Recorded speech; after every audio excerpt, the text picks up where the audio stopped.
Welcome to నా news. ముందుగా headlines చూద్దాం. ఆక్వా రైతుల సమస్యలు పరిష్కరిస్తామని సీఎం చంద్రబాబు హామీ. నీటి కాలుష్య సమస్యలపై చర్యలు తీసుకుంటామన్న సీఎం. ధవళేశ్వరం నుంచి స్వచ్ఛమైన నీటి సరఫరా ప్రణాళిక. గ్రామీణ మౌలిక సదుపాయాల అభివృద్ధికి ప్రాధాన్యమన్న చంద్రబాబు. హైడ్రాపై దుష్ప్రచారం చేస్తున్న ప్రతిపక్షాలపై ఎంపీ చామలపై. చెరువులు, ప్రభుత్వ భూముల రక్షణే హైడ్రా లక్ష్యమన్న ఎంపీ. సీఎం వ్యాఖ్యలను వక్రీకరిస్తున్నారని ప్రతిపక్షాలపై విమర్శ. హైదరాబాద్ అభివృద్ధికి అందరూ సహకరించాలని సూచన.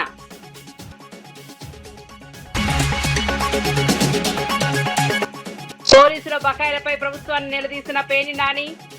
సరెండర్ లీవ్ డబ్బులు ఇప్పటికే చెల్లించలేదన్న మాజీ మంత్రి. ట్రావెల్ అలవెన్సెస్ కూడా ఇవ్వలేదంటూ ఆరోపణలు. పోలీసులకు వెంటనే న్యాయం చేయాలని ప్రభుత్వానికి డిమాండ్. కవిత వ్యాఖ్యలపై ఘాటుగా స్పందించిన రఘునందన్ రావు. పూర్తి అవగాహన లేకుండా విమర్శలు చేస్తున్న ఎంపీ. సింగూరు సమస్యలపై టీఆర్ఎస్ సమాధానం చెప్పాలన్న రఘునందన్. వ్యక్తిగత విమర్శలు మానుకోవాలని రాజకీయ పార్టీలకు సూచన.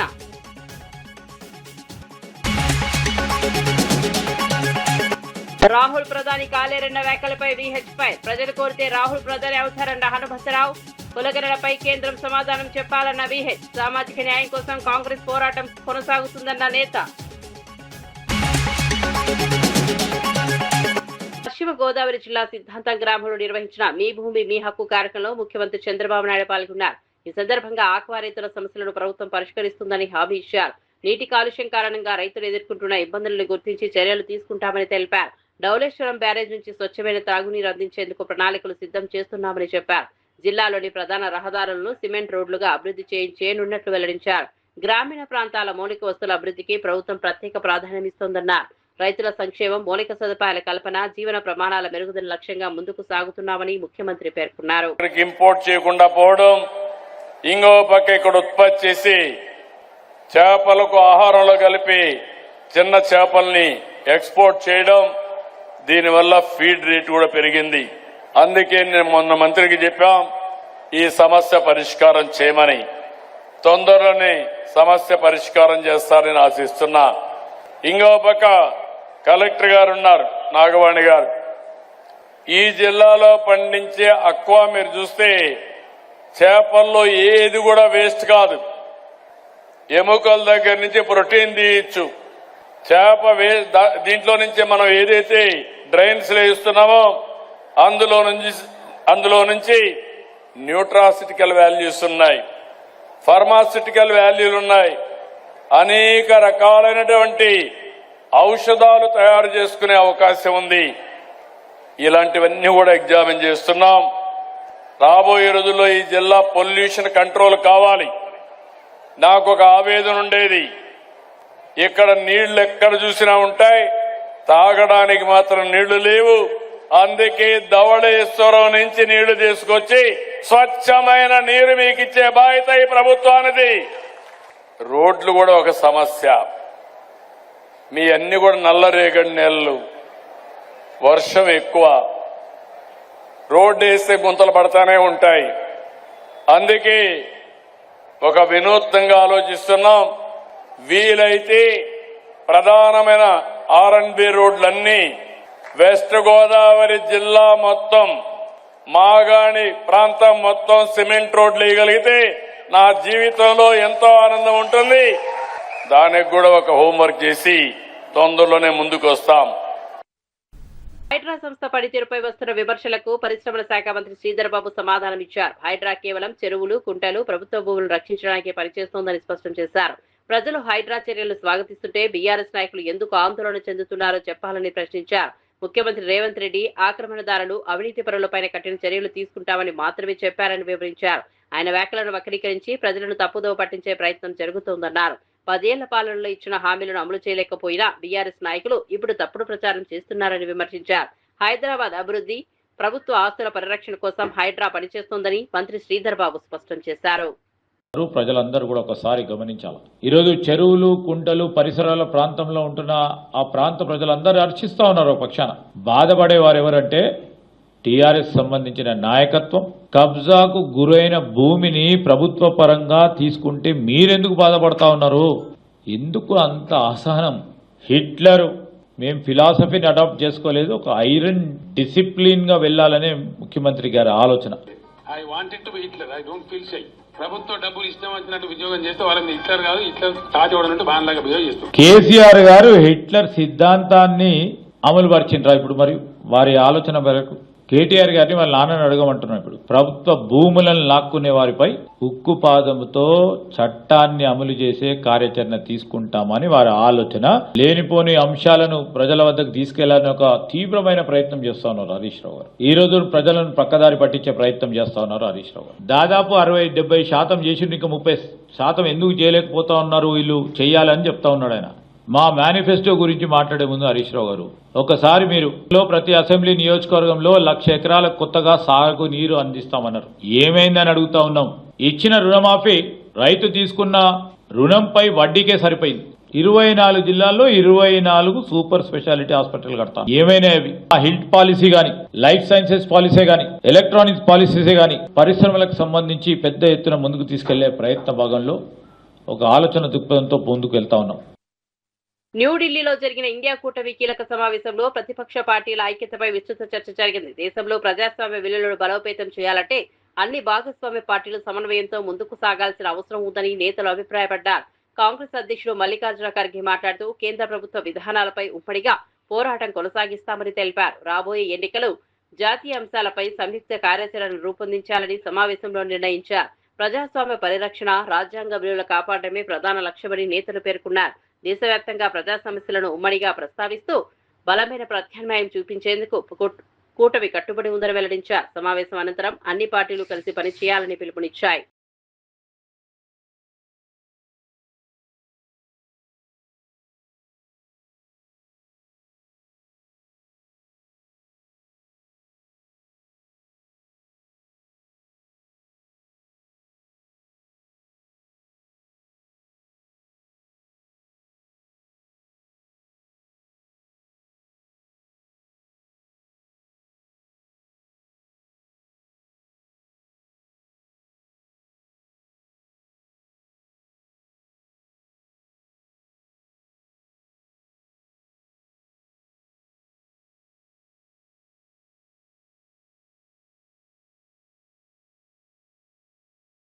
సోషల్ మీడియాలో పోస్టులు చేసిన వారిపై కేసులు నమోదు చేయడాన్ని బీఆర్ఎస్ నాయకుడు కృషాంక్ తీవ్రంగా తప్పుపట్టారు. ముఖ్యమంత్రి చేసిన వ్యాఖ్యలను ప్రజలకు చూపించినందుకే కేసులు పెడుతున్నారని ఆరోపించారు. ప్రజాస్వామ్యంలో ప్రశ్నించే హక్కు ప్రతి పౌరుడికి ఉంటుందని అన్నారు. సోషల్ మీడియా వేదికగా అభిప్రాయాలు వ్యక్తం చేసిన వారిని లక్ష్యంగా చేసుకోవడం సరైంది కాదన్నారు. విమర్శలను ఎదుర్కొనే ధైర్యం ప్రభుత్వానికి ఉండాలని సూచించారు. ప్రశ్నిస్తే కేసులు, నిలదీస్తే అరెస్టులు అనే పరిస్థితి ప్రజాస్వామ్యానికి మంచిది కాదన్నారు. ప్రజల గొంతుకును అణిచివేసే ప్రయత్నాలు ఎప్పటికీ విజయవంతం కావని పేర్కొన్నారు. ప్రజాస్వామ్య విలువలను కాపాడేందుకు తమ పోరాటం కొనసాగుతుందని కృషాంక్ తెలిపారు. రేవంత్ రెడ్డి గారు ఇక్కడ ఉన్న తెలంగాణ ప్రజల మీద, పేద ప్రజల మీద ఇల్లు కూల్చివేతలు చేస్తూ దాన్ని చాలా గొప్పగా హిట్లర్ తనకు స్ఫూర్తి అని మాట్లాడడం, చరిత్రలో తన మూలాలే లేని పరిస్థితి. అసోంటి నాయకుడు, అసోంటి నాజీ నాయకుడు ఒక కాంగ్రెస్ ముఖ్యమంత్రికి స్ఫూర్తి అంట. ఇవాళ దాన్ని ప్రశ్నించినందుకు, దాన్ని ట్వీట్ చేసినందుకు ఇగోండి ఆదివారం నాడు కూడా పోలీసులు దేనికి పనిచేస్తుర్రబ్బా అంటే కేసులు వేయడానికి పనిచేస్తున్నారు. ఇవాళ దీంట్లో ఏమని అంటారు, the video uses provocative language అంట. ఆ వీడియోలో మాట్లాడిన లాంగ్వేజ్ ఎవరిది? ఆ వీడియోలో మాట్లాడింది రేవంత్ రెడ్డి గారు అయితే మా మీద కేసు వేయడం ఏంది? వేయాల్సింది రేవంత్ రెడ్డి గారి మీద కదా. ఇంకా దారుణం ఏంటంటే దాని మీద సెక్షన్లు ఇంటెన్షనల్ ఇన్సల్ట్ అంట. ఇంటెన్షనల్ ఇన్సల్ట్ అని రేవంత్ రెడ్డి గారు అడాల్ఫ్ హిట్లర్ అని చెప్పి దేశాన్ని, రాష్ట్రాన్ని అవమానిస్తున్నారు, తెలంగాణ రాష్ట్రాన్ని అవమానిస్తున్నారు. మా మీద కాదు ఇన్సల్ట్ వేయాల్సింది, రేవంత్ రెడ్డి గారి మీద ఇన్సల్ట్ సెక్షన్స్ వేయాలి. ఇంకా దారుణం ఏంటంటే ఇందులో చివరి లైన్ ఏమని రాస్తారంటే, ఎస్పీ ఐపీఎస్ హర్షవర్ధన్ గారు cyber crime department, cyber security bureau అని ఒకటి ఏర్పాటు చేశారు. ఇది సైబర్ క్రైమ్ కాదు, ఇది సైబర్ డ్యామేజ్ కంట్రోల్ బ్యూరో లాగా నడుస్తున్నది. ఇది cyber damage control. Revanth Reddy గారు చేసే వ్యాఖ్యలను ఎవరు కూడా రాష్ట్రంలో ప్రశ్నించొద్దు అని, అది మీడియా వాళ్ళైనా. ముఖ్యమంత్రి రేవంత్ రెడ్డి వ్యవహార శైలిపై బీఆర్ఎస్ నాయకుడు వై సతీష్ రెడ్డి ఘాటు వ్యాఖ్యలు చేశారు. ప్రజాస్వామ్యానికి విరుద్ధంగా వ్యవహరిస్తున్నారని ఆరోపించారు. ప్రజల అభిప్రాయాలను అణిచివేసే ధోరణి మంచిది కాదన్నారు. అధికారంలో ఉన్న వారు విమర్శలను స్వీకరించాల్సిందే, కానీ భిన్నాభిప్రాయాలను అణిచివేయకూడదని సూచించారు.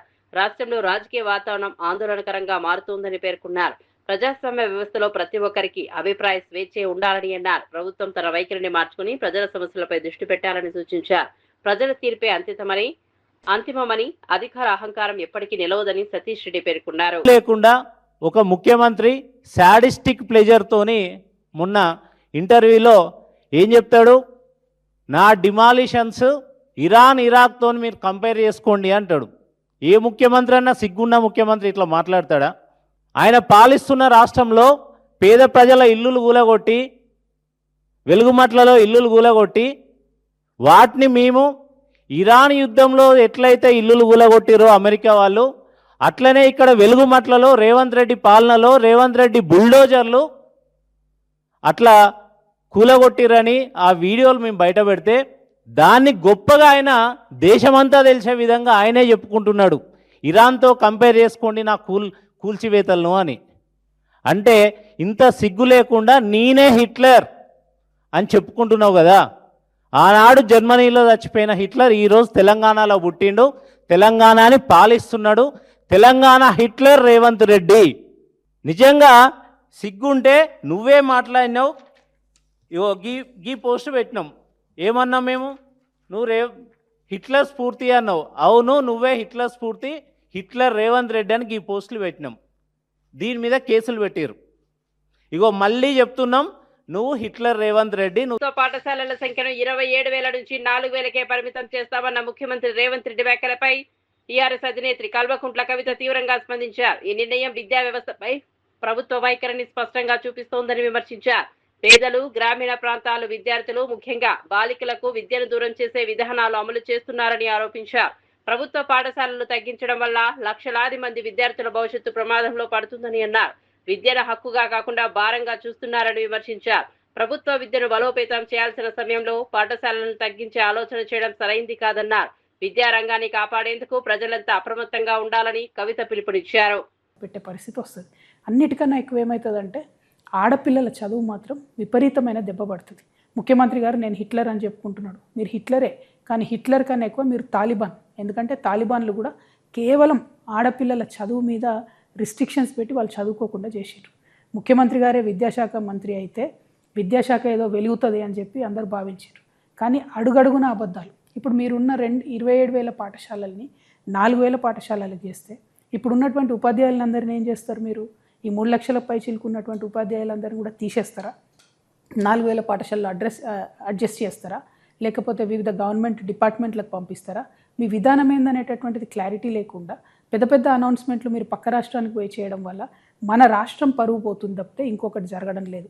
ఇంకొక విషయం, విద్యాశాఖ అనేటటువంటిది సంపూర్ణంగా అస్తవ్యస్తంగా తయారైపోయింది. ఒక సర్కస్ నడిచినట్టు నడుపుతూ ఉన్నారు ముఖ్యమంత్రి గారు. కంప్లీట్గా ముఖ్యమంత్రి గారికి ఆ శాఖ మీద పట్టుకోల్పోయిందని చెప్పడానికి గురుకులాల్లో ఇప్పటికీ కూడా పిట్టల్లాగా రాలిపోతున్నటువంటి పిల్లలు, వారి ప్రాణాలే నిదర్శనం. 100 మంది పై చిలుకు చచ్చిపోయినా కూడా కనీసం ముఖ్యమంత్రి గారికి ఒక గురుకులం పోవడానికి కానీ గురుకులాల్ని రివ్యూ చేయడానికి కానీ టైం లేవు.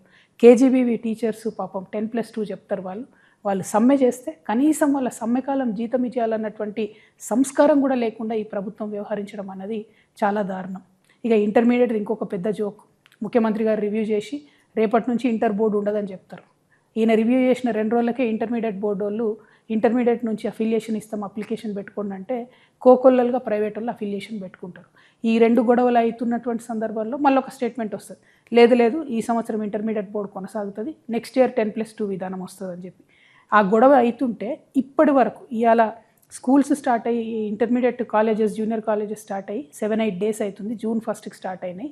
ఇప్పటి వరకు కూడా ప్రభుత్వ ఇంటర్మీడియట్ జూనియర్ కాలేజీలకు కూడా అఫిలియేషన్ ఇవ్వలేదు. అంటే అఫిలియేషన్ లేకుండా ఈ రాష్ట్రంలో ప్రైవేటు ప్రభుత్వ జూనియర్ కాలేజీలు ఫంక్షనింగ్ స్టార్ట్ చేసినాయి. అంటే ఇది ఏం వ్యవస్థ అసలు? ఎందుకోసం వచ్చింది ఇటువంటి వ్యవస్థ? ఇంత కన్ఫ్యూజన్ ఎందుకు? అంటే ప్రైవేట్ కాలేజ్ వాళ్ళకు డైరెక్ట్గా ఫీజులు పెంచుకునేటటువంటి ఒక విధానాన్ని మీరు ఓపెన్ చేస్తున్నారు. G.O. 7ని తక్షణమే రద్దు చేయాలి. ఖచ్చితంగా ఫీ రీఎంబర్స్మెంట్ కూడా మీరు ఇమీడియట్గా ఇంప్లిమెంట్ చేయాలి. ఇవన్నీ ఒక ఎత్తు అయితే మేము పేరెంట్స్ తరఫున అనేక రోజుల నుంచి అడుగుతున్నాం. జూన్ మాసం వస్తుంది, జూన్ లోపల మీరు ఫీ నియంత్రణ చట్టం తీసుకురండి. ఎందుకంటే ప్రైవేట్ పాఠశాలలు 50% నుంచి మొదలు పెడితే 150% వరకు కూడా ఫీజులు పెంచినటువంటి పరిస్థితి కనపడతా ఉన్నది. హైదరాబాద్ మహానగరంలో అయితే మరీ అస్తవ్యస్తంగా ఉందని అడిగితే ఇంతవరకు కూడా ప్రభుత్వం ఫీ నియంత్రణ చట్టం మీద కనీసం డిస్కషన్ కూడా చేయలేదు. అంటే ఈ సంవత్సరం కూడా ఫీజు నియంత్రణ చట్టం లేకపోతే లక్షలాది మంది పేరెంట్స్ మీద విపరీతమైన బర్డెన్ పడుతుంది. నేను ముఖ్యమంత్రి గారిని మళ్ళీ చివరిసారిగా ఒకటే అడుగుతా ఉన్నాను. ఫస్ట్ గురుకులాలను పట్టించుకోండి, 2 ప్రభుత్వ పాఠశాలలను మూసేసేటటువంటి ప్రయత్నాన్ని మానుకోండి, ఫీజు రియంబర్స్మెంట్ డబ్బుల్ని ఇమ్మీడియట్గా రిలీజ్ చేయండి, జూనియర్ కాలేజెస్ అఫిలియేషన్ చేయండి, డిగ్రీ కాలేజ్లో సిలబస్లో ఉన్నటువంటి కన్ఫ్యూజన్ని దూరం చేయండి. అన్నిటికన్నా మించి ఫీజు నియంత్రణ చట్టాన్ని తక్షణమే ఈ మాసంలో 15వ తారీఖు లోపల స్కూల్స్ రిలీజ్ అవుతున్నాయి కాబట్టి, ఓపెన్ అవుతూ ఉన్నాయి కాబట్టి అంత లోపల చట్టం తీసుకురండి. ఇవన్నీ చేయకుండా విద్యను నాశనం చేసేటటువంటి ప్రయత్నాల్ని మానుకోండి. విద్యను నాశనం చేస్తే భవిష్యత్ తరం తెలంగాణ దెబ్బతింటదనే విషయాన్ని చిత్తశుద్ధితో గమనించాలి. Thank you. బీహార్లో జరిగిన రోడ్డు ప్రమాద బాధితులకు ఆంధ్రప్రదేశ్ ప్రభుత్వం యుద్ధ ప్రాతిపదికన సహాయక చర్యలు చేపట్టింది. సీఎం ఆదేశాల మేరకు సీఎంఓ ఢిల్లీ, ఆంధ్ర భవన్, బీహార్ అధికారుల సమన్వయంతో సహాయక కార్యక్రమాలు కొనసాగుతున్నాయని మంత్రి ఆనం రామనారాయణ రెడ్డి తెలిపారు. మృతదేహాల తరలింపునకు ప్రత్యేక విమానం ఏర్పాట్లు చేసినట్లు వెల్లడించారు. క్షతగాత్రులకు మెరుగైన వైద్య సేవలు అందేలా చర్యలు తీసుకుంటున్నామని చెప్పారు. బాధిత కుటుంబాలకు ప్రభుత్వం అన్ని విధాల అండగా నిలుస్తుందని భరోసా ఇచ్చారు. అవసరమైన అన్ని సహాయ సహకారాలు అందించేందుకు ప్రత్యేక బృందాలు పనిచేస్తున్నాయని పేర్కొన్నారు. బాధితుల సంక్షేమం విషయంలో ప్రభుత్వం అప్రమత్తంగా వ్యవహరిస్తోందని మంత్రి తెలిపారు. ఈ యాత్రికుల బస్సు సంగం, ఆత్మకూరు మండలాల నుంచి యాత్రికులు బయలుదేరి వారణాసికి వెళ్తూ ఉన్నారు. వారణాసికి వెళ్ళేప్పుడు బీహార్ రాష్ట్రంలో ఔరంగాబాద్కి దగ్గరగా ఒక 7 కిలోమీటర్ల దూరంలో లారీతో కొల్యూషన్ అవడం వల్ల ఒక ఘోర ప్రమాదం జరిగింది. ఈ ఘోర ప్రమాద సంఘటనలో 3 చనిపోయినట్లు, 15 మంది యాత్రికులు గాయపడి ఆసుపత్రిలో చికిత్స పొందుతున్నట్లు మాకు సమాచారం. దాదాపుగా పొద్దున 5ంటికే నాకు సమాచారం రావడం జరిగింది. వచ్చిన వెంటనే జిల్లా కలెక్టర్ గారు, నెల్లూరు జిల్లా కలెక్టర్ గారు అయిన హిమాంశు శుక్లా గారికి, ముఖ్యమంత్రి గారి కార్యాలయంలోని ప్రద్యుమ్న్ కుమార్ గారికి, ఆంధ్రప్రదేశ్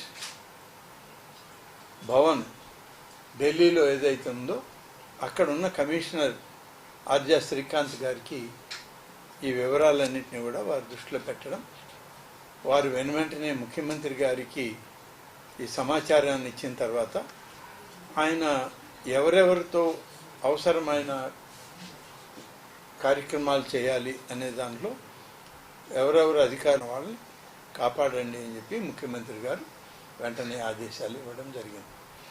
ఆ తర్వాత మన అధికారులు బీహార్ అధికారులతో మాట్లాడడం, బీహార్లో ఉన్నటువంటి మన రాష్ట్రానికి సంబంధించిన తెలుగు అధికారులతో కూడా వెంటనే స్పందించి వాళ్ళకి చెప్పిన వెంటనే వాళ్ళు కూడా దీని మీద స్పందించడం జరిగింది.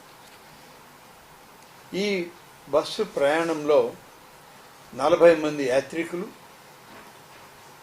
2 డ్రైవర్లు, 3 సహాయక సిబ్బంది, మొత్తం 45 మంది ఈ బస్సులో ప్రయాణం చేస్తున్నట్లు మనకి ప్రాథమిక సమాచారం ఉంది. అందులో 3 మృతి చెందినట్లు, ఒక వంట మనిషి, ఒక టూర్ అటెండెంట్, తర్వాత ఒక మహిళా యాత్రికురాలు, ఈ 3 చనిపోయారు. 15 మంది యాత్రికులు అక్కడ గయా దగ్గర ఉన్నటువంటి అనుగ్రహ Narayana Magadh medical college and హాస్పిటల్లో వాళ్ళు ఇప్పుడు చికిత్స పొందుతూ ఉన్నారు. ఎటువంటి ప్రమాదం లేదు, కానీ మల్టిపుల్ ఫ్రాక్చర్స్ కొంతమందికి ఉన్నాయి.